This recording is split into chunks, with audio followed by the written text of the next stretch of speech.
गीता एक गरीब लड़की है। वह बिन माँ बाप की बेटी है, इसलिए उसकी सास और उसका पति उसे ज्यादा कुछ नहीं कहता। गीता के घर में गीता की ही चलती थी। वो जो कहती थी उसकी सास और उसका पति बिना कुछ कहे मान लेता था, क्योंकि वह एक बिन माँ बाप की बेटी थी और उसने शादी से पहले बहुत दुख दर्द सहा था। गीता घर का कोई काम नहीं करती थी। उसके घर का सारा काम उसका पति और उसकी सास करती थी और कुछ काम उसकी बेटी भी करती थी। गीता तो रोज अपना पर्स लेकर बाहर घूमने चली जाती थी।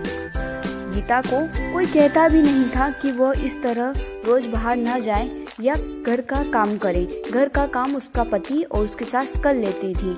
लेकिन एक दिन उसके पति को उसकी सास ने कहा कि बेटा, गीता को ना रोको टोको, तो उसको समझाओ कि इस तरह रोज बाहर जाना सही नहीं होगा।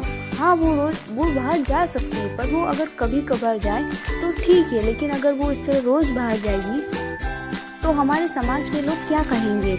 ये सब सुन के गीता का पति बहुत परेशान रहने लगा। उसे समझ ही नहीं आता था कि वो करे तो क्या करे। अगर वो गीता को कुछ कहता था तो गीता नाराज हो जाती। उसे समझ ही नहीं आता कि वो करे तो क्या करे। वो गीता को कुछ ज्यादा बोल भी नहीं सकता था और वो ना ही माँ की बात टाल सकता था। इसी तरह गीता रोज अपने ससुराल वालों को कुछ न कुछ कहती रहती। घर में कुछ भी करना हो गीता की ही चलती थी। वो अपने पति और अपनी सासू को बहुत बातें सुनाती थी। अगर उनसे कोई काम ठीक से नहीं होता तो भी वे उन्हें डांट लगाती थी। फिर भी उसका पति और उसकी सास चुपचाप उसकी सारी बातें सुनते रहते थे, ये सोचकर कि कभी न कभी गीता को एहसास होगा कि वो जो व्यवहार करती है वो सही नहीं है। हम उसे लाड़ प्यार करते हैं, इसका मतलब ये नहीं कि वो हवा में उड़ने लगे।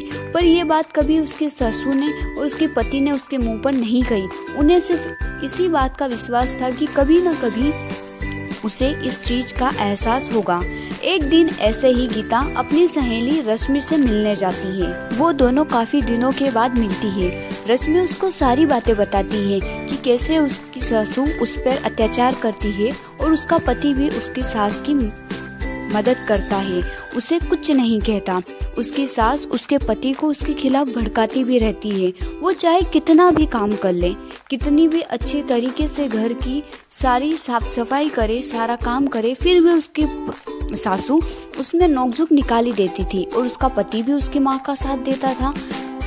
जब ये बात रश्मि ने गीता को बताई तो गीता को एहसास हुआ कि वो तो अपने पति और अपने सासू के साथ इतना बुरा व्यवहार करती है, घर का कोई काम नहीं करती, फिर भी उसकी सासू और उसका पति उसे कुछ नहीं कहता। वो उन्हें बार बार छोटी छोटी चीज़ों के लिए हजारों बातें सुनाती है, फिर भी उसके सासू ने उसे कभी नहीं डांटा। ये सुनकर गीता को अपनी गलती का एहसास होता है और वह घर जाकर अपनी सासू के सामने रोने लगती है। उन्हें सब बात बताती है कि उसे उसकी गलती का एहसास हो गया है कि उसने कितना गलत किया। तब उसकी सास उसे कहती है कि बेटा रो मत, हमें विश्वास था कि तुम्हें एक न एक दिन अपनी गलती का एहसास होगा और तुमने गलती चाहे कैसी भी की हो, लेकिन तुम्हें अपनी गलती का एहसास हो गया, बस यही बड़ी बात है। अब हम सब साथ मिलकर हंसी खुशी रहेंगे।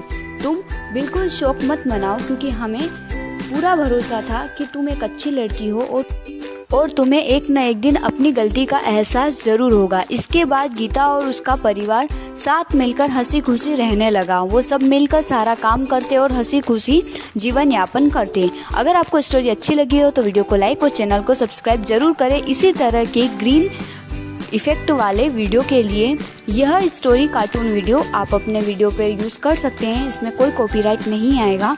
हाँ, मेरी जो इसमें आवाज़ है, मेरा जो साउंड है, मेरा जो म्यूज़िक है, उसको आप हटा दीजिएगा, या तो अपना रिकॉर्ड करके उसमें डाल दीजिएगा या फिर कोई म्यूज़िक ऐड कर दीजिएगा, तो उसमें कॉपीराइट नहीं आएगा। आप सभी का दिल से धन्यवाद।